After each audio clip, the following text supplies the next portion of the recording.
सुप्रभात विद्यार्थियों, मैं दिनेश सर। आज स्वर के बारे में हम अध्ययन करेंगे। पिछली वीडियो में हमने आपको वर्णमाला के बारे में बताया था। वर्णमाला किसे कहते हैं? देखिए, किसी भाषा में प्रयुक्त होने वाले वर्णों का क्रमबद्ध समूह ही वर्णमाला कहलाता है। हिंदी वर्णमाला में वर्णमाला के 3 भाग बताए गए हैं। पहला स्वर, दूसरा अयोगवाह और तीसरा व्यंजन। इसके बारे में हमने आपसे बताया था कि स्वरों की संख्या 3 होती है: हर्ष स्वर, दीर्घ स्वर और प्लुत स्वर। अयोगवाह 2 होते हैं: अनुस्वार, विसर्ग। हम व्यंजन में आते हैं तो व्यंजन में स्पर्श व्यंजन, अंतस्थ व्यंजन, ऊष्म व्यंजन, संयुक्त व्यंजन और उच्छिष्ट व्यंजन मिलते हैं। इनकी संख्या के बारे में मैंने आपको बताया था कि हर्ष स्वर 4 होते हैं, 4 होते हैं। दीर्घ स्वरों की संख्या 7 होती है। प्लुत स्वर, इसको हम न स्वर में रखते हैं न व्यंजन में रखते हैं। इसका प्रयोग कम होता है, इसीलिए हम स्वरों में नहीं रखते हैं। इसके बारे में अभी हम आपसे चर्चा करते हैं। अयोगवाह हमको 2 मिलते हैं: अनुस्वार और विसर्ग। व्यंजन में आते हैं। व्यंजन में हमको स्पर्श व्यंजन 25 मिलते हैं, अंतस्थ व्यंजन 4 मिलते हैं, ऊष्म व्यंजन 4 मिलते हैं, संयुक्त व्यंजनों की संख्या भी 4 होती है, किंतु उच्छिष्ट व्यंजन 2 मिलते हैं। इस प्रकार हम देखते हैं हिंदी वर्णमाला में सब 52 वर्णों का प्रयोग होता है। सब 52 वर्ण या 52 अक्षर मिलते हैं। इसी क्रम में आज हम स्वर के बारे में थोड़ा विस्तार से अध्ययन करते हैं। जैसा कि स्वर के बारे में मैंने बताया आपसे कि स्वर 3 तरह के हिंदी वर्णमाला में मिलते हैं। पहला हर्ष स्वर। हर्ष स्वर को ही मूल स्वर कहा जाता है। इनकी संख्या 4 होती है। दूसरा दीर्घ स्वर। दीर्घ स्वर में स्वरों की संख्या 7 होती है। वे हैं आ, ई, उ, ए, आई, ओ और आओ। प्लुत स्वर वे स्वर होते हैं जिनका प्रयोग हम नाटकों के संवाद में या फिर ओम मिलता है, ओम का प्रयोग हम मंत्रोच्चारण के लिए करते हैं। आइए इनके उच्चारण के बारे में हम पढ़ते हैं। हर्ष स्वर 4 होते हैं। इनके उच्चारण में मुंह से निकलने वाली वायु बहुत कम मात्रा में होती है और इनके उच्चारण में बहुत कम समय लगता है। जैसे अ, ई, उ और री। किंतु दीर्घ स्वर के उच्चारण में हर्ष स्वर की अपेक्षा हमें 2 गुना समय लगाना पड़ता है और मुंह से निकलने वाली वायु हर्ष स्वर की अपेक्षा अधिक निकलती है। जैसे आ, ई,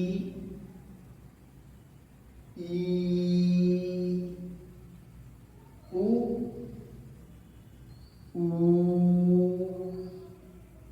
ए, आई, ओ, आओ। इस प्रकार हम देखते हैं तो मूल स्वरों की अपेक्षा दीर्घ स्वर के उच्चारण में अधिक समय लगता है और मुंह से निकलने वाली वायु अधिक होती है। लेकिन जब हम प्लुत स्वर में आते हैं, प्लुत स्वर के उच्चारण में हर्ष स्वर की अपेक्षा 3 गुना समय लगता है और मुंह से निकलने वाली वायु की मात्रा सबसे अधिक होती है। जैसे आ, ई, उ। इनका प्रयोग अधिकांश नाटकों के संवादों में किया जाता है, किंतु हम ओ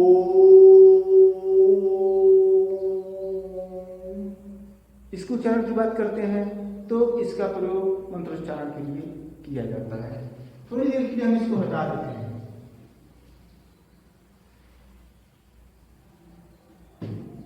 अब दीर्घ स्वर में हम देखते हैं, दीर्घ स्वर जो होता है वह मूल स्वरों से मिलकर बना होता है। अब ये किन किन मूल स्वरों से मिलकर बना होता है, थोड़ा इसके बारे में हम आपसे चर्चा करते हैं। आप देखते हैं ये अ प्लस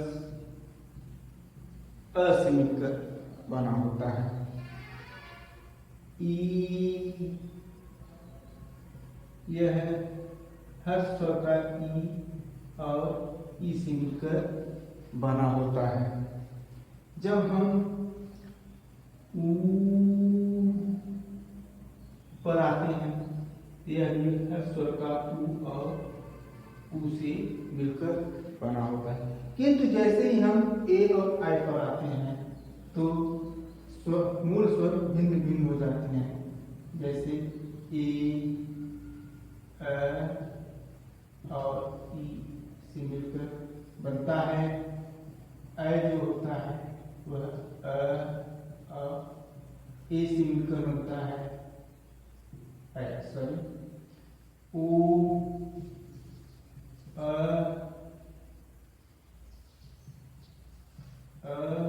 और ऊ से मिलकर बनता है। और जो होता है वह और ओ से मिलकर बनता है। इस प्रकार हम देखते हैं जो दीर्घ स्वर है वह हर्ष स्वर से मिलकर बनते हैं। इस प्रकार हम इसको ये कह सकते हैं कि यह संयुक्त स्वर भी है। इस प्रकार इसको संयुक्त स्वर भी कहा जाता है। तो हम देखते हैं हर्ष स्वर को मूल स्वर के अलावा लघु स्वर भी कहा जाता है, दीर्घ स्वर को संयुक्त स्वर भी कहा जाता है। आइए इनकी मात्रा के बारे में हम अध्ययन करते हैं।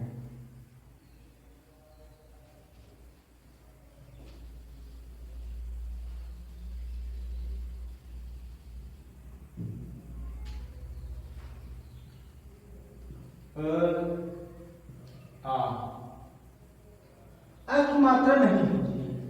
अभी थोड़ी देर के बाद हम इसके बारे में आपसे चर्चा करते हैं। आ की मात्रा एक खड़ी पाई, छोटी की मात्रा पीछे पाई और पीछे से पढ़ाई, बड़ी की मात्रा आगे पाई आगे सुनाई, छोटा ऊ की मात्रा हिंदी का इस तरह से साफ बनता है उस तरह से हम इसको बनाते हैं। बड़ा ऊ की मात्रा में आते हैं, यही साफ जो है वह उलट जाता है, यह उल्टा साफ भी कहा जा सकता है। ए पर आते हैं, ए की मात्रा एक उंगली ऊपर, ए की मात्रा दो उंगली ऊपर, ओ की मात्रा एक खड़ी पाई एक उंगली ऊपर, औ की मात्रा एक खड़ी पाई और दो उंगली ऊपर होता है। पहले हम देखते हैं कि मात्रा होता है क्या। जब कोई स्वर किसी व्यंजन के पहले आता है तो वह अपरिवर्तनीय होता है, किंतु जब वही स्वर किसी व्यंजन के बाद आता है तब उसका रूप बदल जाता है। यही बदला हुआ रूप किसी स्वर का मात्रा कहलाता है। जैसे उदाहरण हम देखते हैं आ, इसके बाद अगर हम म लगाते हैं यह आम हो जाता है, यह आम शब्द हो जाता है। किंतु यदि हम किसी अ को म के बाद लगाते हैं तब उसका रूप बदल जाता है और एक खड़ी पाई के रूप में लिखा जाता है। और यह है बोलते वक्त माँ की तरह मुंह बनाता है। जैसे आ बोलते मुंह खुलता है आ, उसी तरह जब हम आ की मात्रा म पर लगाते हैं तो आ की तरह मुंह खुलेगा, माँ। लेकिन क्या है, जब हम व्यंजन लगाते हैं तो व्यंजन हमारे स्वरों के साथ बाहर निकलने लगता है, लेकिन आवाज आपका आ की तरह आता है। अतः हम कह सकते हैं कि स्वर का मतलब आवाज होता है, आवाज। तो आवाज जो मुख से बाहर आती है वास्तव में वही स्वर होता है। उसके साथ जब कोई व्यंजन जुड़ जाता है तब वह भाषा का रूप ले लेता है, तब वह एक लय उसमें आ जाता है, एक क्रम आ जाता है उसमें, जो सामने वाले के समझ में आने लगता है और उस तरह से वह है उसको समझने लगता है, तब हम इसको भाषा कहने लगते हैं। मात्रा समझ में आया? एक उदाहरण मैं आपको और देता हूं। जैसे हम कहते हैं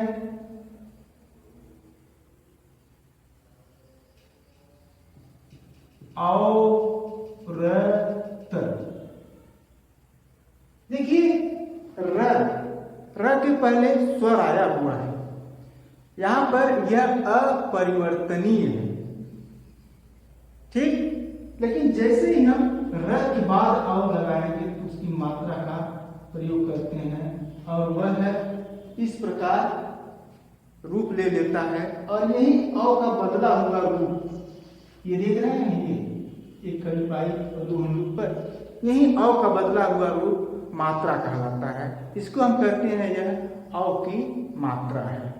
तो किसी स्वर के पहले जब किसी व्यंजन के पहले कोई स्वर लगता है तो वह अपरिवर्तनीय होता है, किंतु जब वही स्वर किसी व्यंजन के बाद लगता है तब उसका रूप बदल जाता है, तब हम उसे मात्रा कहते हैं।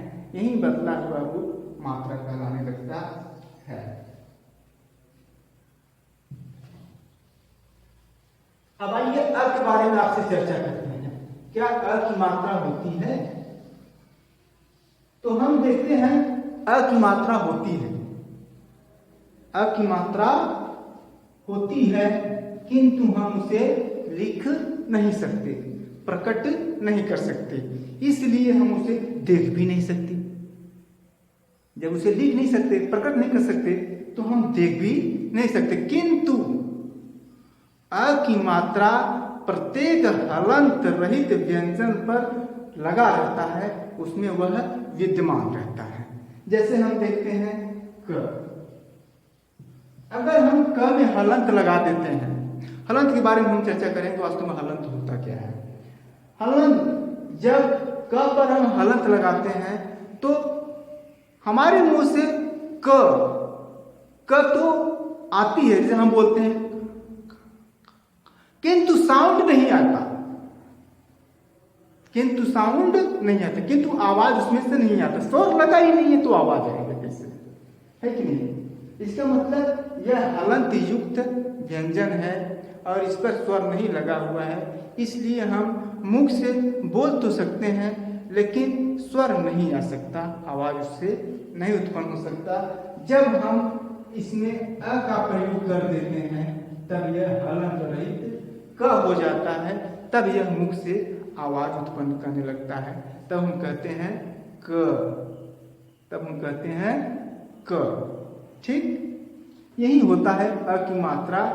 हम कहते हैं अ की मात्रा वास्तव में होती नहीं है, लेकिन हम ये कह सकते हैं कि अ की मात्रा प्रत्येक हलंत रहित व्यंजन में विद्यमान रहता है, ठीक। मुझे आशा है कि आप सब स्वर को समझ गए होंगे और उनकी मात्राओं को भी समझ गए होंगे। अब हम आपसे चर्चा करते हैं अनुस्वार और विसर्ग के बारे में। पहले हम देखते हैं अनुस्वार।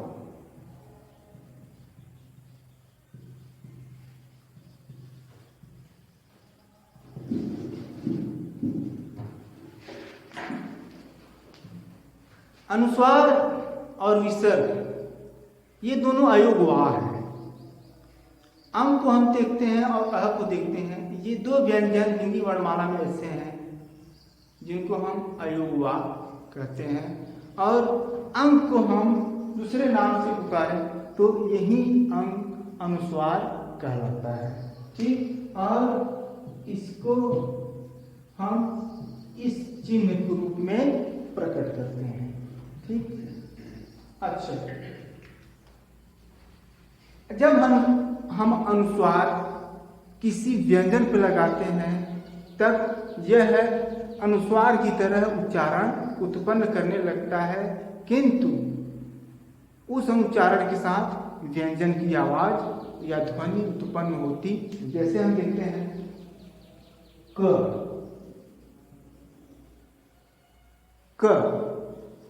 किंतु हम अनुस्वार इस पर लगाते हैं तो यह भी मात्रा की तरह प्रयोग हो जाता है और यह कम की आवाज या ध्वनि उत्पन्न होने लगती है।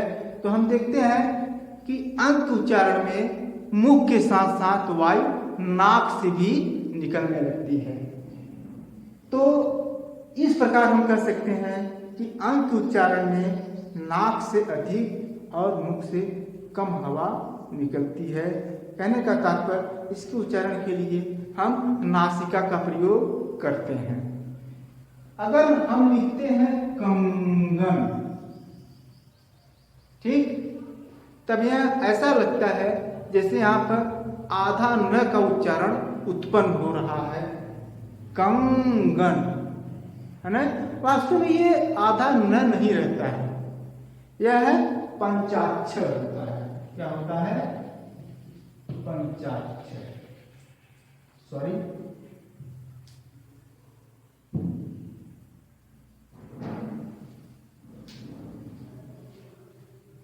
पंचाक्षर। पंचाक्षर के बारे में हो सकता है आप सुने हो।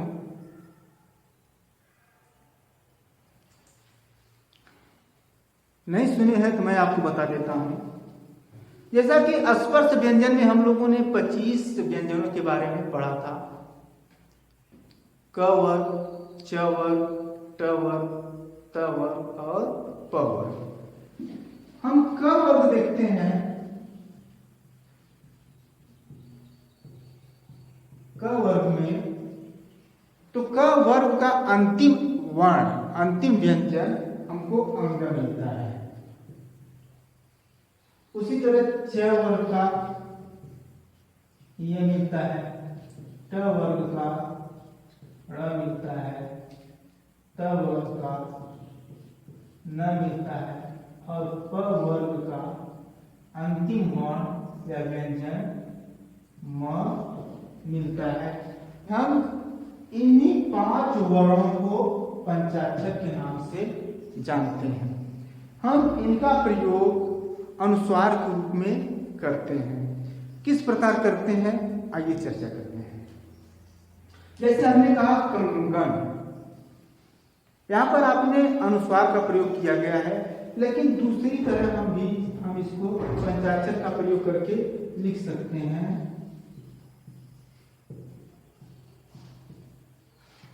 कंगन, जैसे हम लिखते हैं चंदन, पहले कंचन लिखते हैं, कंचन। हम इसको इस प्रकार भी लिख सकते हैं।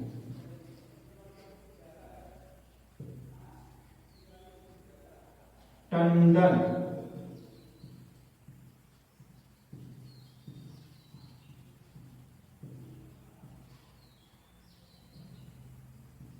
चंदन,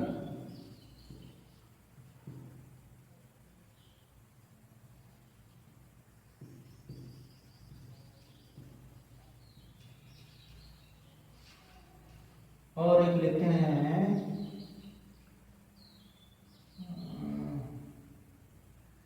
कंपन।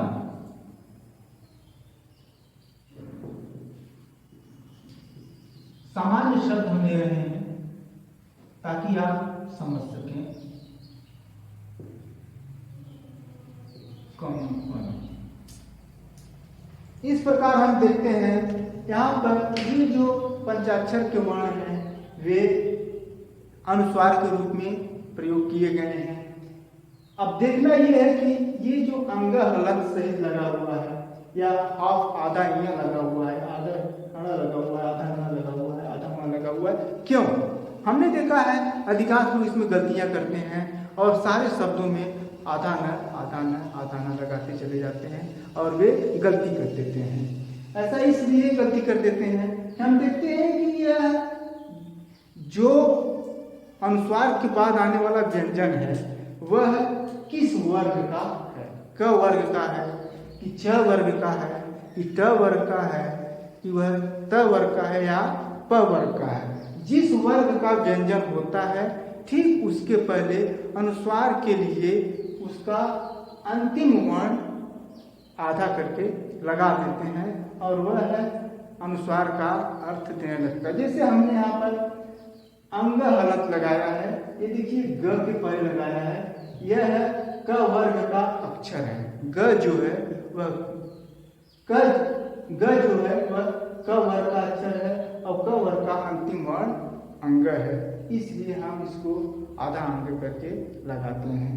अब कंचन में देखते हैं तो च के पहले जो अनुस्वार लगा हुआ है वह य वर्ण है और यह च वर्ग का अंतिम अक्षर है। इस प्रकार हम ड देखते हैं, ड के पहले आधा अणा लगा हुआ है और ऋणा जो है वह ट वर्ग का अंतिम अक्षर है। द है इसी प्रकार है और प है इसी प्रकार है। ओके, मुझे आशा है कि ये इम्पोर्टेंट है, ये आप समझ लिए होंगे। अब हम देखते हैं विसर्ग। काफी लंबा वीडियो होता जा रहा है, फिलहाल 2 मिनट में मैं समझ लूंगा आप सबका विसर्ग के बारे में बता देता हूँ।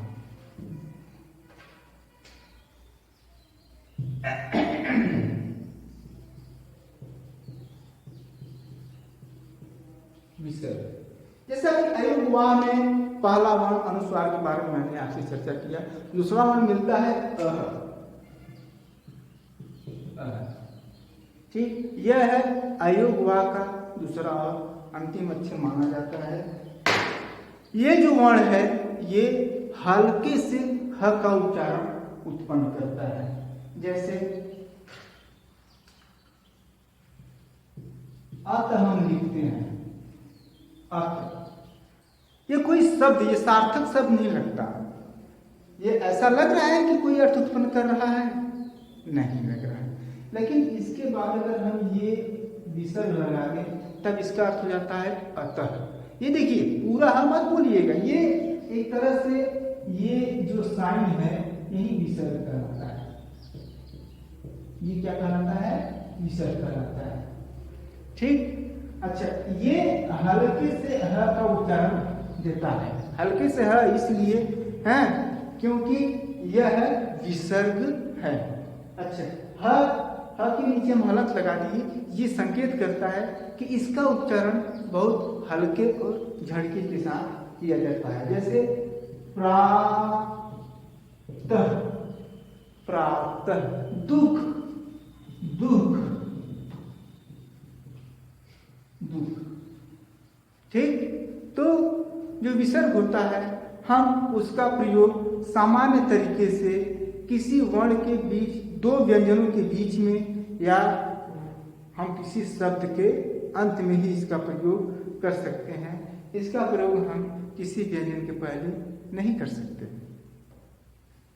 ठीक, मुझे उम्मीद है कि ये समझ में आ गया होगा। और एक चीज और छूट रहा है, अनुनासिक। अनुनासिक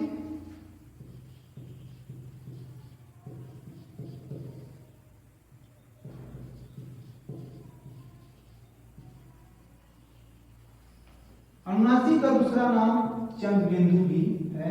सामान्य तरीके से बच्चों को यही बताया जाता है कि यह चंद्र बिंदु है, वास्तव में इसका व्याकरणीय नाम अनुनासिक है।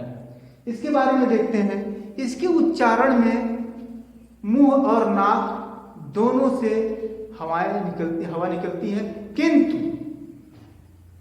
किंतु हमने बताया कि अनुस्वार में भी हवा नाक और मुंह दोनों से निकलती है। और यहाँ मैं बता रहा हूँ अनुनासिक में भी नाक से मुंह से दोनों से हवा निकलती है। लेकिन दोनों में अंतर है क्या? हम देखते हैं कि जब अनुस्वार का उच्चारण करते हैं तो मुख की अपेक्षा या मुख की तुलना में नाक से अधिक वायु निकलती है। गौर करने की बात है ये कि जब हम अनुस्वार का उच्चारण करते हैं तो मुख की तुलना में नाक से वायु अधिक निकलती है, किंतु जब हम अनुनासिक का उच्चारण करते हैं तो नाक से तो आवाज निकलती है किंतु उसकी तुलना में मुख से अधिक आवाज निकलती है। ठीक अनुस्वार का यह अपोजिट हो जाता है। यह बहुत अपोजिट नहीं है, थोड़ा सा डिफरेंस है कि अनुस्वार उच्चारण जब होता है तो नाक से अधिक मुख से कम हवा निकलती है, किंतु अनुनासिक में नाक से कम हवा निकलती है, मुख से अधिक हवा निकलती है। इसका प्रयोग हम इस प्रकार करते हैं, कांच। अच्छा, एक चीज मैं बता दूं कि अनुनासिक का प्रयोग जब हम करते हैं उसमें से हल्के से व का प्रोनाउंसिएशन होता है, हल्के से व का उच्चारण होता है। इसे कांच, उसमें देखिए हल्का सा व आएगा ऐसे, गाँव, है ना।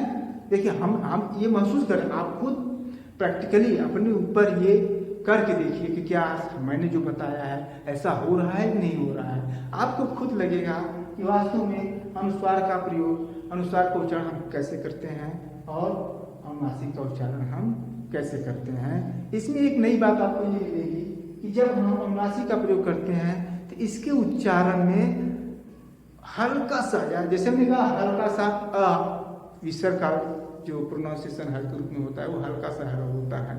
उसी प्रकार इन नाक और मुंह से उच्चारण करते समय, अनुनासिक का नाक और मुंह से उच्चारण करते समय दोनों के बीच में हल्का सा व का उच्चारण होने लगता है। ओके स्टूडेंट्स, और एक बात, आगे के वीडियो में हम व्यंजन पे चर्चा करेंगे आपसे, विस्तृत रूप से उसके बारे में पढ़ेंगे और बहुत कुछ जानना है इसके बारे में। ठीक है, ओके, थैंक यू।